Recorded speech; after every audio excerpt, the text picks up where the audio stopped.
Estos días, que parece que se ha puesto de moda llamar nazi a todo el mundo, el que se llama nazi a Elon Musk, la izquierda ha cogido la manía de llamar nazis desde Santiago Abascal hasta Donald Trump, pasando por Albert Rivera, y en definitiva, a cualquiera que no sea de extrema izquierda, quizás sea un buen momento para recordar qué fue de verdad el régimen nacionalsocialista y cómo cambió para siempre nuestra percepción de la especie humana. O quizá no tanto. El pintor austríaco llegó al poder sin ganar las elecciones, siendo el segundo partido más votado. ¿Os suena? Hizo leyes para privilegiar a algunos individuos frente a otros. No a mujeres frente a hombres, pero sí a arios frente a judíos. ¿Suena? Empezó a gobernar mediante decretos gubernamentales, quitándole todo el poder al Parlamento. ¿Os suena? Atacó la independencia del Poder Judicial hasta anularlo completamente. ¿Os suena también? Probablemente los fines sean muy distintos, pero los métodos, el control del poder guarda ciertas similitudes. La Segunda Guerra Mundial marcó sin duda un antes y un después en el equilibrio de fuerzas entre países y en las relaciones internacionales. El ascenso del Tercer Reich fue todo un desafío para el mundo libre y, por supuesto, el mundo del derecho no iba a ser distinto. ¿Se puede juzgar un gobierno, a un país, a un régimen como si fuera una persona?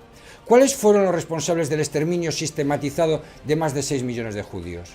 ¿Tiene la misma responsabilidad el que organizaba los trenes de mercancías llenos de seres humanos de camino a la muerte que los propios directores de los campos de concentración?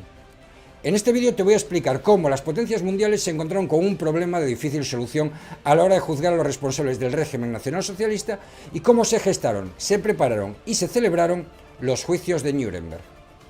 Comenzamos.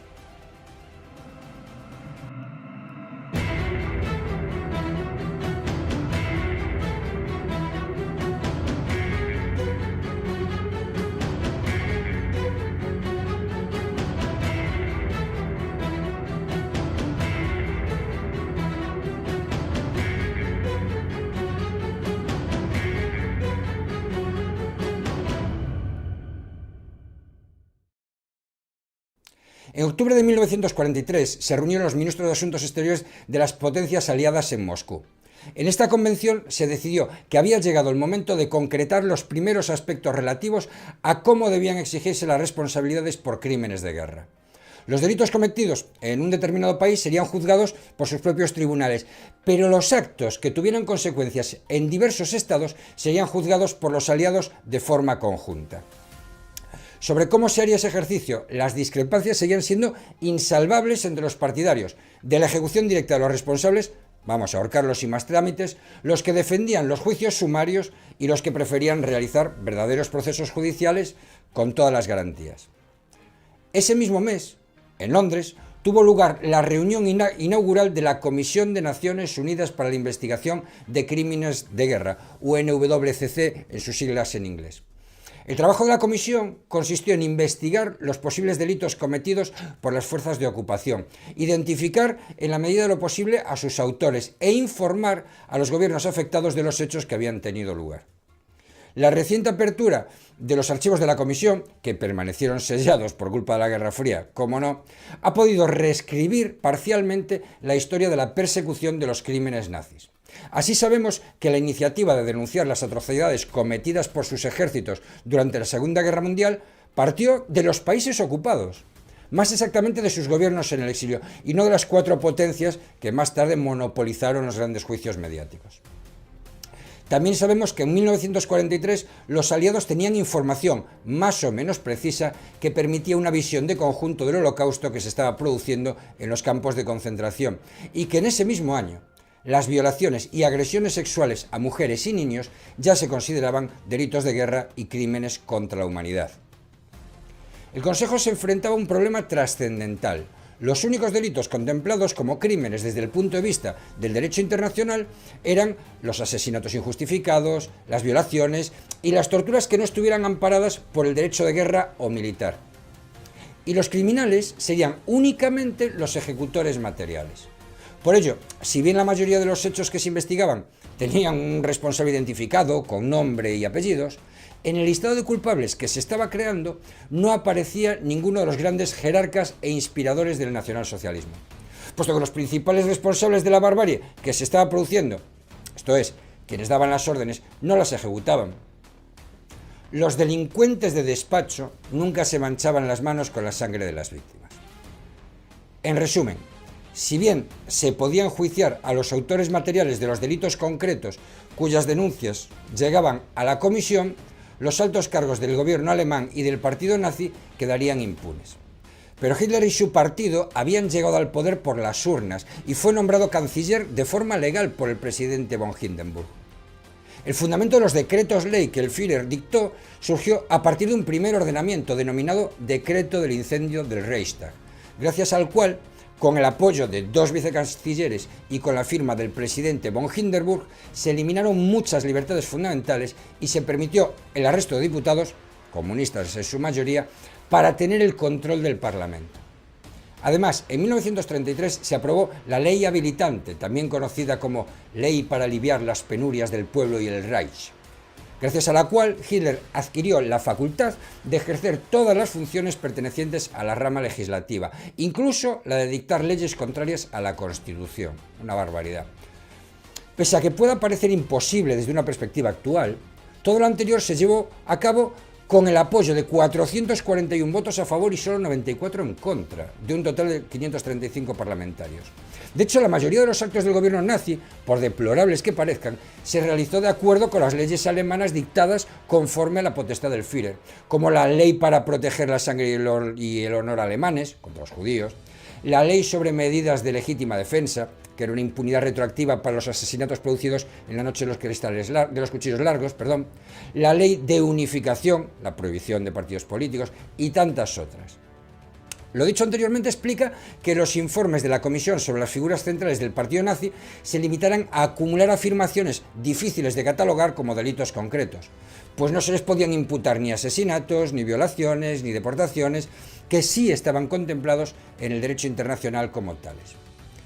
Desde la perspectiva actual puede parecer anacrónico, pero en aquel momento tan solo se contemplaba el derecho plurinacional como un derecho interestados, es decir, el sujeto político de los tratados eran las naciones, razón por la cual, por ejemplo, de todo el Tratado de Versalles tan solo se llevaron a la práctica las sanciones económicas al Estado alemán y la modificación de las fronteras, mientras que los actos individuales de los posibles criminales de la Primera Guerra Mundial quedaron amparados por el malentendido sentido del deber para con su patria. En fin. Está claro que desde el punto de vista del positivismo estatalista, las leyes nazis eran legales, pues respondían a todas sus finalidades y formalidades, pero desde el punto de vista del positivismo puro, se podían atacar demostrando que en su dictado se habían infringido los requisitos formales de su validez o los mecanismos ordinarios de producción de leyes. Autores como Lon Fuller, pese a ser positivistas, señalaban que el derecho del régimen nacionalsocialista perdió su validez al carecer de las condiciones indispensables para la existencia del derecho, pues se habían vulnerado sus mecanismos de creación y desde luego cualquier garantía de control. Y todo ello dejando al margen su injusticia natural, que después de la guerra ya nadie discutía, ni siquiera los jueces que habían condenado a judíos, gitanos, deficientes mentales u homosexuales. Está claro que desde el punto de vista del positivismo estatalista, las leyes nazis eran legales, pues respondían a todas sus finalidades y formalidades, pero desde el punto de vista del positivismo puro, se podían atacar demostrando que en su dictado se habían infringido los requisitos formales de su validez o los mecanismos ordinarios de producción de leyes. Autores como Lon Fuller, pese a ser positivistas, señalaban que el derecho del régimen nacionalsocialista perdió su validez al carecer de las condiciones indispensables para la existencia del derecho, pues se habían vulnerado sus mecanismos de creación y desde luego cualquier garantía de control. Y todo ello dejando al margen su injusticia natural, que después de la guerra ya nadie discutía, ni siquiera los jueces que habían condenado a judíos, gitanos, deficientes mentales u homosexuales. Las constantes desavenencias que se produjeron entre los tres países que asumieron el protagonismo en el enjuiciamiento a los supuestos criminales nacionalsocialistas hicieron que las negociaciones para redactar los acuerdos que diesen base jurídica al tribunal se dilatasen más de lo debido. Así, hasta agosto del 45 no estuvieron listos, de modo que los juicios que se pretendían celebrar en septiembre hubieron de retrasarse hasta noviembre. El primer convenio, firmado por el gobierno de los Estados Unidos de América, el gobierno provisional de la República Francesa, el gobierno del Reino Unido de Gran Bretaña e Irlanda del Norte y el gobierno de la Unión de Repúblicas Socialistas Soviéticas, se limitaba a instaurar, como consecuencia del Acuerdo de Moscú de 1943, un tribunal internacional. La base normativa tanto el aspecto de legitimación como de competencias y de definición de los delitos y de sus responsables, incluso de las penas a aplicar, fue regulado en el Estatuto de Londres. Después de regular tanto su composición como el quórum necesario para celebrar sus sesiones, 2 representantes por cada país, un titular y un suplente, debiendo estar al menos uno de ellos en cada sesión, el aspecto más importante del estatuto es el establecimiento de los crímenes que se juzgarían, que fueron 1. Crímenes contra la paz, a saber, planificar, preparar, iniciar o librar guerras de agresión o una guerra que constituye una violación de tratados, acuerdos o garantías internacionales, o participar en planes comunes o en una conspiración para lograr alguno de los objetivos anteriormente indicados. 2. Crímenes de guerra, a saber, violaciones de las leyes o usos de la guerra. En dichas violaciones se incluye el asesinato, los malos tratos o la deportación para realizar trabajos forzados o para otros objetivos en relación con la población civil de un territorio ocupado o en dicho territorio, el asesinato o los malos tratos a prisioneros de guerra o a personas en alta mar, el asesinato de rehenes, el robo de bienes públicos o privados, la destrucción sin sentido de ciudades o pueblos o la devastación no justificada por la necesidad militar. 3. Crímenes contra la humanidad, a saber, el asesinato, la exterminación, la esclavización, la deportación y otros actos inhumanos cometidos contra la población civil antes o durante la guerra, la persecución por motivos políticos, raciales o religiosos en ejecución de aquellos crímenes que sean competencia del tribunal o que estén relacionados con ellos, constituyan o no una vulneración de la legislación interna del país donde se perpetraron. Puede parecer extraño hoy en día que no se hiciera referencia en el Estatuto de Londres al crimen de genocidio, pero se explica porque en aquel momento aún no existía como categoría jurídica. Su definición fue obra del abogado judío-polaco Raphael Lemkin, y es cierto que su inclusión como delito en el estatuto habría sido un buen homenaje a las víctimas del pueblo hebreo, puesto que desde que Lemkin se exilió en Estados Unidos en el 39, huyendo de la persecución nazi, trató de crear conciencia de lo que se estaba pasando, sobre todo en su libro El poder del eje en la Europa ocupada. Una obra en la que se utiliza por primera vez el término genocidio, que viene del griego, ¿no? Geno, raza o tribu, y latín cidere, matar. Pero no fue hasta el 46 cuando en un documento de la ONU apareció por primera vez el término como definición de un crimen contra la humanidad.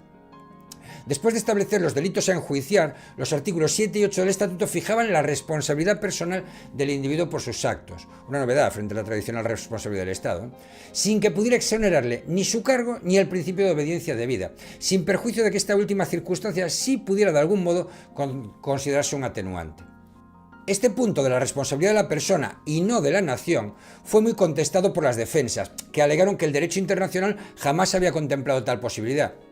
Pero aunque nunca se había establecido una sanción a los ciudadanos en caso de guerra, sí existían precedentes en convenios multinacionales contra individuos por actos concretos, como en los casos de piratería, espionaje, de bloqueo y de crímenes de guerra. Es lógico pensar que, dado que el derecho internacional regula relaciones entre estados, sean precisamente estos los principales protagonistas y acaparen todas las referencias, incluso en materia de infracciones y sanciones.